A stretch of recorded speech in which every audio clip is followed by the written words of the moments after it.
உங்க போராட்டத்தை பத்தி ராகுல்னு ஒரு பையன், சின்ன பையன் பேசினது நான் கேட்டேன்.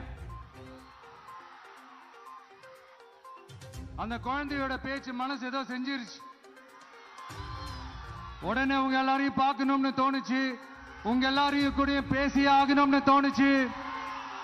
உங்க எல்லாரும் கூட நான் நிப்பேன், தொடர்ந்து நிப்பேன் சொல்லணும்னு தோணுச்சு.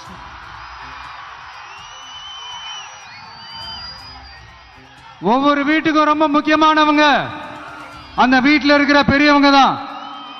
அதே மாதிரிதான் நம்ம நாட்டுக்கு ரொம்ப முக்கியமானவங்க உங்களை மாதிரி விவசாயிங்க தான்.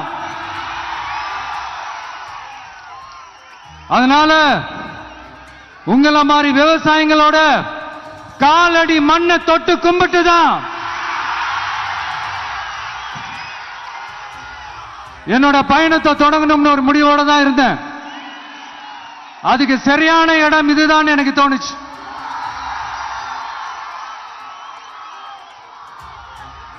என்ன உங்க வீட்டில் இருக்கிற ஒரு மகனா என்னோட கள அரசியல் பயணம்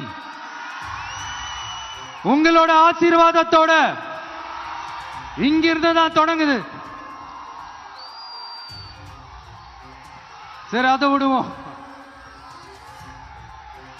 நம்மளுடைய முதல் மாநில மாநாட்டில் நம்ம கட்சியினுடைய கொள்கையை பத்திலாம் தான் எடுத்து சொன்னேன்.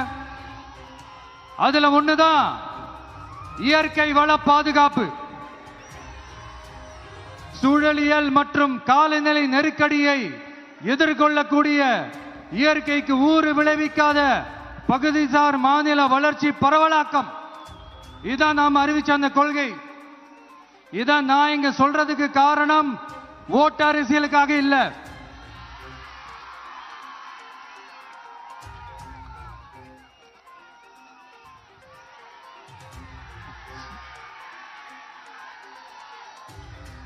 இன்னொரு தீர்மானம் அதே மாநில மாநாட்டில் நான் சொன்னேன். அது விவசாய நிலங்கள் பாதுகாப்பு கொள்கை தீர்மானம். அதுல காஞ்சிபுரம் மாவட்டம் பரந்தூரில்